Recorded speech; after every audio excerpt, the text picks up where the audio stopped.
नमस्ते विद्यार्थियों, स्वागत है आप सभी का हिंदी विषय की इस ऑनलाइन कक्षा में। आज की इस कक्षा में हम कक्षा 7वीं की पाठ्य पुस्तक वसंत का पहला पाठ पढ़ने जा रहे हैं, जिसका नाम है हम पंछी उन्मुक्त गगन के। इस पाठ के लेखक हैं डॉक्टर शिवमंगल सिंह सुमन। इस कविता में कवि ने पक्षियों के माध्यम से स्वतंत्रता के महत्व का उल्लेख किया है। यह बताने की कोशिश की है कि स्वतंत्रता न सिर्फ पशु पक्षियों के लिए बल्कि मनुष्यों के लिए, प्राणी मात्र के लिए एक आवश्यकता है, एक आधारभूत ज़रूरत है। आइए हम सर्वप्रथम पाठ के लेखक डॉक्टर शिवमंगल सिंह सुमन का संक्षिप्त जीवन परिचय जानते हैं, उसके बाद हम पाठ की ओर अग्रसर होंगे। डॉक्टर शिवमंगल सिंह सुमन एक प्रसिद्ध हिंदी कवि और शिक्षाविद थे। सुमन जी का जन्म 5 अगस्त 1915 को उत्तर प्रदेश के उन्नाव जिले के झगेरपुर में हुआ था। वह एक अग्रणी हिंदी लेखक और कवि थे। बनारस हिंदू विश्वविद्यालय ने 1950 में हिंदी में उन्हें डीलिट की उपाधि के साथ भी सम्मानित किया था। किसी भी विषय में डीलिट एक सर्वोच्च उपाधि होती है। डॉक्टर ऑफ लिटरेचर बनारस विश्वविद्यालय से इन्हें 1950 में डीलिट की उपाधि दी गई थी। डॉक्टर सुमन का कार्यक्षेत्र अधिकांशतः शिक्षा जगत से संबद्ध रहा। वे ग्वालियर के विक्टोरिया कॉलेज में हिंदी के व्याख्याता, माधव महाविद्यालय उज्जैन के प्राचार्य और फिर कुलपति रहे। अध्यापन के अतिरिक्त विभिन्न महत्वपूर्ण संस्थाओं और प्रतिष्ठानों से जुड़कर उन्होंने हिंदी साहित्य की सेवा की। सुमन जी प्रिय अध्यापक, कुशल प्रशासक, प्रखर चिंतक और विचारक थे। 27 नवंबर 2002 को दिल का दौरा पड़ने से उनका निधन हो गया। यह एक संक्षिप्त परिचय था पाठ के लेखक डॉक्टर शिवमंगल सिंह सुमन का। आइए अब हम पाठ की ओर अग्रसर होते हैं। विद्यार्थियों, हम पाठ को पढ़ना प्रारंभ करें। आइए उससे पहले जान लेते हैं कि इस कविता का केंद्रीय भाव क्या है। इस कविता का केंद्रीय भाव है स्वतंत्रता के महत्व को दर्शाना। स्वतंत्रता सभी जीवधारियों की, सभी प्राणियों की एक आधारभूत ज़रूरत है। ऐसा नहीं है कि स्वतंत्रता सिर्फ मनुष्यों के लिए आवश्यक है, बल्कि पशु पक्षियों के लिए भी स्वतंत्रता उतनी ही आवश्यक है जितनी हम मनुष्यों के लिए। कोई भी चेतनायुक्त प्राणी, कोई भी प्राणी जो जीवित है, जो चेतन है, जो सोच सकता है, वह स्वतंत्र रहकर ही अपनी योग्यताओं का समुचित उपयोग कर सकता है। चाहे वे योग्यताएं शारीरिक हों, चाहे मानसिक हों, बौद्धिक हों या अन्य किसी प्रकार की योग्यताएं हों। यदि व्यक्ति स्वतंत्र होगा तो वह इन योग्यताओं का समुचित और पूरा उपयोग करके अपने जीवन का आनंद उठा सकता है और अपने जीवन को सार्थक बना सकता है। लेकिन स्वतंत्रता की जगह यदि व्यक्ति को परतंत्र कर दिया जाए, परतंत्र अर्थात गुलाम बना दिया जाए, उसे कैद कर दिया जाए, या हम अपनी भाषा में कहें तो उस पर प्रतिबंध लगा दिए जाएं, तो ऐसा व्यक्ति कभी भी अपनी योग्यताओं से न स्वयं को लाभ पहुंचा सकता है, न ही समाज को लाभ पहुंचा सकता है। तो इस कविता के माध्यम से कवि ने पक्षियों को प्रतीक बनाकर हमें स्वतंत्रता का महत्व बताने का प्रयास किया है। आइए हम इस पाठ को पढ़ना प्रारंभ करते हैं और देखते हैं कि पक्षी हमसे क्या कह रहे हैं स्वतंत्रता के बारे में। विद्यार्थियों, इस कविता को हम 2 दृष्टिकोण से देखेंगे, 2 नज़रिए से, 2 अलग अलग पॉइंट ऑफ व्यू से देखेंगे। सबसे पहले हम कविता को पढ़कर यह देखेंगे कि पक्षियों के लिए स्वतंत्रता का क्या महत्व है, पक्षियों के लिए स्वतंत्रता कैसी होती है, और पक्षियों के लिए स्वतंत्रता का महत्व जान लेने के बाद हम इन्हीं पंक्तियों को मनुष्य के ऊपर लागू करेंगे और ये देखेंगे कि किस तरह मनुष्य के लिए भी स्वतंत्रता उतनी ही आवश्यक है जितनी पशु पक्षियों के लिए है। पाठ को पढ़ते हुए कठिन शब्दों के शब्दार्थ आप स्क्रीन के दाहिनी तरफ देख सकते हैं। आइए अब हम पाठ पढ़ना प्रारंभ करते हैं। हम पंछी उन्मुक्त गगन के, पिंजरबद्ध न गा पाएंगे, कनक तीलियों से टकराकर पुलकित पंख टूट जाएंगे। हम बहता जल पीने वाले मर जाएंगे भूखे प्यासे, कहीं भली है कटुक निबोरी कनक कटोरी की मैदा से। आइए जानते हैं कि पक्षी क्या कह रहे हैं। यहाँ इस कविता में पक्षी कह रहे हैं कि हम पंछी उन्मुक्त गगन के, हम उन्मुक्त गगन के यानी खुले आकाश के पक्षी हैं, पिंजरबद्ध न गा पाएंगे। यदि हमें पिंजरे में बंद कर दिया जाएगा तो हम गा नहीं सकते, अर्थात हम सुख से नहीं रह सकते, क्योंकि हम खुले आसमान में स्वतंत्र रहने वाले पक्षी हैं। इसलिए यदि हमें पिंजरबद्ध रखा जाएगा, पिंजरे में बंद करके रखा जाएगा, तो हम गा नहीं पाएंगे।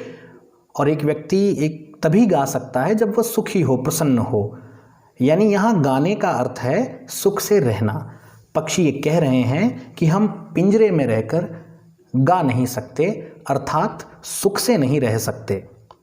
कनक तीलियों से टकराकर पुलकित पंख टूट जाएंगे। पक्षी कह रहे हैं कि पिंजरे की जो कनक तीलियां हैं, जो सोने की सलाखें हैं, उनसे टकराकर हमारे जो पुलकित पंख हैं, पुलकित यानी जो कोमल पंख हैं, वे टूट जाएंगे। पिंजरा भले ही सोने का है, लेकिन जब हम उसमें छटपटाएंगे कष्ट से, तो उसकी सोने की सलाखों से टकरा कर के हमारे जो नाजुक और कोमल पंख हैं, वे टूट जाएंगे। आइए अब देखते हैं ये पंक्तियाँ मनुष्यों पर किस तरह लागू होती हैं। हम मनुष्यों के लिए भी स्वतंत्रता बहुत आवश्यक है। जब हम स्वतंत्र रहेंगे, उन्मुक्त रहेंगे, तभी हम अपनी योग्यताओं का सही उपयोग कर सकते हैं। लेकिन यदि हमें परतंत्र रखा जाए, कैद करके रखा जाए, या हम पर पाबंदियां और प्रतिबंध लगा कर रखा जाए, तो हम कभी भी अपनी योग्यताओं का समुचित उपयोग नहीं कर सकते। और सबसे बड़ी बात कि परतंत्र रहकर हम सुखी नहीं रह सकते।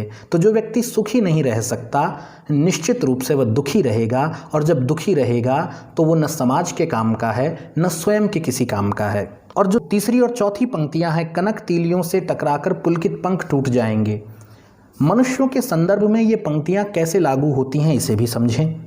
मनुष्य को कैद करके चाहे आप सारी सुख सुविधाएं दे दें, यहाँ जो कनक तीलियाँ, सोने का पिंजरा जो है, वह सुख सुविधाओं का प्रतीक है।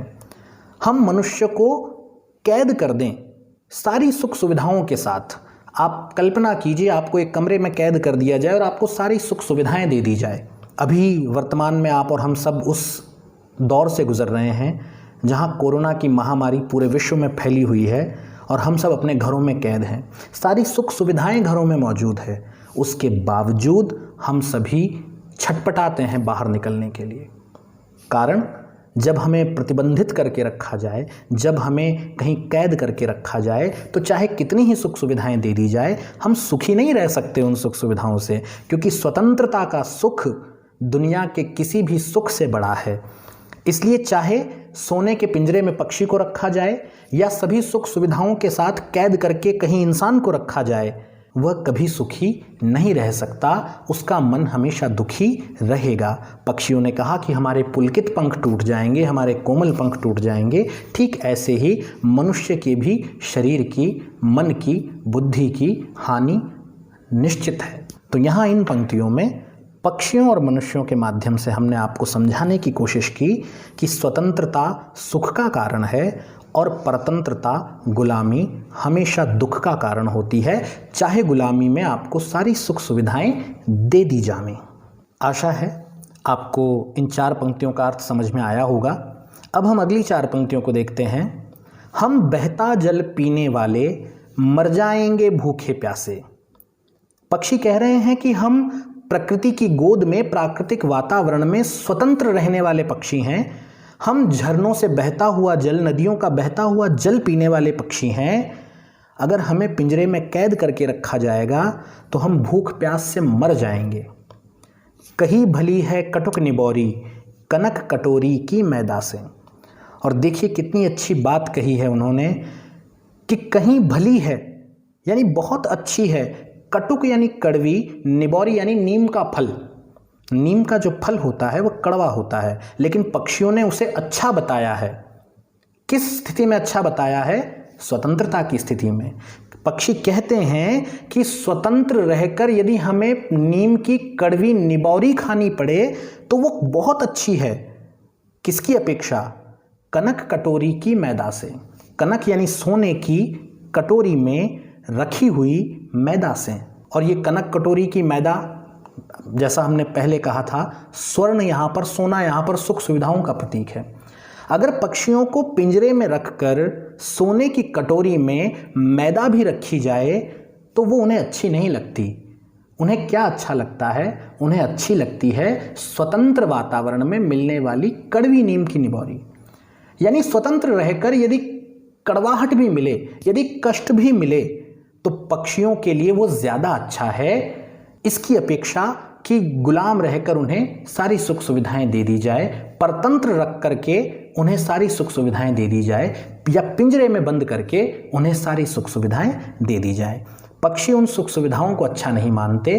पक्षी कहते हैं कि स्वतंत्रता में मिलने वाली कड़वी निबौरी या कष्ट ही हमें अधिक प्रिय है, क्योंकि हम प्राकृतिक वातावरण में रहने वाले पक्षी हैं और अगर हमें कैद करके रखा जाएगा तो हम मर जाएंगे। ठीक ऐसे ही मनुष्यों के साथ भी यह पंक्तियां लागू होती हैं। मनुष्य यदि स्वतंत्र रहेगा तो वह प्रसन्न रहेगा, हर्षित रहेगा, और जब मनुष्य प्रसन्न रहेगा तो यदि जीवन में कष्ट भी आता है तो हंसी खुशी प्रसन्नता से वह उसे पार कर सकता है। लेकिन गुलामी के दुख में रहते हुए अगर उसे सारी सुख सुविधाएं भी दी जाए तब भी वह उसके लिए कोई मोल नहीं रखती हैं, कोई मूल्य नहीं रखती हैं। तो यह इन दो पद्यों का भावार्थ हमने आपके सामने स्पष्ट किया। आइए अब हम कविता के अगले भाग की ओर बढ़ते हैं। आइए विद्यार्थियों, अब हम कविता के अगले भाग की ओर बढ़ते हैं। स्वर्ण श्रृंखला के बंधन में अपनी गति उड़ान सब भूले, बस सपनों में देख रहे हैं तरुकी फुनगी पर के झूले। ऐसे थे अरमान की उड़ते नीले नभ की सीमा पाने, लाल किरण सी चोंच खोल चुगते तारक अनार के दाने। इन पंक्तियों में पक्षी हमसे कह रहे हैं कि स्वर्ण श्रृंखला के बंधन में, स्वर्ण श्रृंखला अर्थात सोने की सलाखों के बंधन में या सोने के पिंजरे में कैद होकर अपनी गति उड़ान सब भूले। हम अपनी गति भूल गए हैं, अपनी उड़ान भूल गए हैं। अर्थात जो उनकी योग्यताएं थी तेज़ गति से उड़ने की और बहुत ऊंचा आकाश में उड़ने की, सोने के पिंजरे और सोने की सलाखों में कैद होकर वे अपनी उन सारी योग्यताओं को भूल गए हैं। ठीक ऐसा ही मनुष्य के साथ भी होता है। जब मनुष्य पराधीन होता है, जब मनुष्य दूसरे के वश में होता है या दूसरे के प्रतिबंधों में होता है तो वह अपनी योग्यताएं समय के साथ भूल जाता है, उसकी योग्यताएं समय के साथ खत्म हो जाती हैं। तो पक्षियों ने भी यही बात कही कि हम इस पिंजरे की कैद में, इन सोने की सलाखों में रहकर अपनी गति और अपनी उड़ान भूल गए हैं। बस सपनों में देख रहे हैं तरुकी फुनगी पर के झूले। अब हमें सिर्फ सपने आते हैं, और किस चीज़ के सपने आते हैं? तरुकी फुनगी। फुनगी कहते हैं पेड़ की सबसे ऊंची शाखा को। क्या सपने देख रहे हैं पक्षी? पक्षी सपने में देख रहे हैं कि तरुकी फुनगी पर के झूले। तरु यानी पेड़ की, फुनगी यानी सबसे ऊंची शाखा पर के झूले। वे झूल रहे हैं, लेकिन वे वास्तव में नहीं झूल रहे। पिंजरे में रहते हुए उन्हें इस बात का सिर्फ स्वप्न आ रहा है। वह इच्छा जो पेड़ की सबसे ऊंची शाखा पर झूलने की थी, वह इच्छा उनकी पूरी नहीं हो पाई और अब वह एक इच्छा केवल एक सपना बनकर रह गई है, और इस इच्छा को वे सपने के रूप में उस पिंजरे के अंदर देख रहे हैं। ऐसे थे अरमान की उड़ते नीले नभ की सीमा पाने। ऐसे थे अरमान। अरमान कहते हैं इच्छाओं को। पक्षी कहते हैं हमारी इच्छाएं ऐसी थी कि हम उड़ते और नीले नभ की सीमा पाने। हम इसलिए उड़ते कि हम नीले नभ की यानी नीले आकाश की सीमा को छूते। जहाँ तक आकाश फैला हुआ है, जहाँ तक आकाश का विस्तार है, हम वहाँ तक उड़ान भरते। ऐसा हमारा अरमान था, ऐसी हमारी इच्छा थी। और क्या इच्छा थी? लाल किरण सी चोंच खोल चुगते तारक अनार के दाने। हम अपनी लाल किरण के जैसी चोंच को खोलकर आकाश में जो अनार के दानों जैसे तारे हैं उन्हें चुगते। ये एक काल्पनिक इच्छा है, ये एक मन की इच्छा है। आकाश में उड़ान भरने के बाद पक्षियों की इच्छा है कि वे उन तारों तक की उड़ान भरते, लेकिन पिंजरे की कैद की वजह से ऐसा हो नहीं पाया। तो इन 2 पद्यों में, इन 8 पंक्तियों में पक्षियों ने अपने मन के अरमान, अपनी मन की इच्छाएं बताई है और मजबूरी भी बताई है कि सोने की सलाखों में रहकर वे अपनी गति और उड़ान भूल गए हैं, पराधीन रहकर, गुलाम रहकर वे अपनी योग्यताएं भूल गए हैं और अब सिर्फ सपनों में वे अपने आप को पेड़ की सबसे ऊंची शाखा पर झूलते हुए देखते हैं। उनके अरमान थे कि वे नीले नभ की विस्तृत आकाश की सीमा नापने के लिए उड़ते, लेकिन परतंत्रता की वजह से वे ऐसा भी नहीं कर पा रहे हैं। उनकी ये भी इच्छा थी कि वे लाल किरण सी चोंच खोलकर आकाश में टिमटिमाते हुए अनार जैसे दानों को चुगते, लेकिन ये भी संभव नहीं है क्योंकि वे पराधीन हैं। ठीक इसी तरह मनुष्य भी यदि परतंत्र होता है, पराधीन होता है, तो वह अपनी योग्यताओं को खो देता है, अपनी काबिलियत को खो देता है और उसकी जो इच्छाएं हैं, उसके जो अरमान हैं, जो कुछ भी जीवन में करने का उसका सपना है, वह एक सपना बनकर रह जाता है और पूरा जीवन उस पराधीनता में रहते हुए वह सिर्फ इसका खेद व्यक्त करता रहता है। आइए कविता में आगे बढ़ते हैं। कविता के अगले पद्य में पक्षी फिर से अपनी एक इच्छा व्यक्त कर रहे हैं। आइए देखते हैं इन अंतिम 2 पद्यों में पक्षी हमसे क्या कहना चाहते हैं। होती सीमाहीन क्षितिज से इन पंखों की होड़ा होड़ी, या तो क्षितिज मिलन बन जाता या तनती सांसों की डोरी। नीड़ न दो चाहे टहनी का, आश्रय छिन्न भिन्न कर डालो, लेकिन पंख दिए हैं तो आकुल उड़ान में विघ्न न डालो। पक्षी हमसे कह रहे हैं कि यदि वे परतंत्र न होते, यदि वे स्वतंत्र होते, तो उनकी होड़ा होड़ी होती, उनके पंखों की होड़ा होड़ी अर्थात प्रतियोगिता होती। किससे? सीमाहीन क्षितिज से। क्षितिज आप जान लें किसे कहते हैं। जब हम कभी छत पर खड़े होकर दूर जहाँ तक नज़र जाती है वहाँ तक देखते हैं, तो एक ऐसा बिंदु है जहाँ धरती और आसमान हमें मिलते हुए नज़र आते हैं। इसे इंग्लिश में होराइज़न कहते हैं, हिंदी में इसे क्षितिज कहा जाता है। और इस क्षितिज की कोई सीमा नहीं होती है, क्योंकि जो बिंदु आपको दिख रहा है जब आप वहाँ तक पहुँचेंगे तो क्षितिज और आगे बढ़ जाता है। तो क्षितिज की कोई सीमा नहीं है, इसलिए क्षितिज को सीमाहीन कहा गया है। पक्षी कहते हैं कि यदि हम स्वतंत्र होते तो ये जो सीमाहीन क्षितिज है, यह क्षितिज जिसका कोई अंत नहीं है, इस क्षितिज से हमारे पंखों की होड़ा होड़ी होती। हम अपने पंखों से इसे नापने का प्रयास करते, प्रतियोगिता करते। न कभी यह क्षितिज खत्म होता, न कभी हमारी उड़ान खत्म होती। और क्या होता? या तो क्षितिज मिलन बन जाता या तनती सांसों की डोरी। या तो क्षितिज मिलन बन जाता, जब ये होड़ा होड़ी होती, जब ये प्रतियोगिता होती, तो एक काम तो ये होता कि या तो हम क्षितिज तक पहुंच जाते, क्षितिज को छू लेते, क्षितिज से मिल जाते, या तनती सांसों की डोरी। सांसों की डोरी तनने का अर्थ है यहाँ पर मृत्यु हो जाना। तो या तो हमें क्षितिज मिल जाता, क्षितिज से हमारा मिलन हो जाता, या फिर हम मर जाते, उड़ते उड़ते उस क्षितिज को छूने की कोशिश में हम उड़ते उड़ते मर जाते। देखिए, पक्षी दोनों ही स्थिति में खुश है। अगर वह स्वतंत्र होता तो वह उड़ान भरता क्षितिज तक पहुंचने की, तो अगर उसे क्षितिज मिल जाता तब भी वह प्रसन्न था। और अगर वह उस क्षितिज को छूने की कोशिश में उड़ान भरते हुए मर भी जाता, उसकी सांसों की डोरी तन भी जाती, उसके प्राण पखेरु उड़ भी जाते, तब भी पक्षी खुश था, क्योंकि ये दोनों घटनाएं जो होती वो स्वतंत्रता के साथ होती। क्षितिज मिलता तो स्वतंत्रता के साथ मिलता, और अगर मृत्यु भी होती तो स्वतंत्रता में मिलती। लेकिन पराधीन रहकर, गुलाम रहकर पक्षी सिर्फ क्षितिज को देख सकते हैं।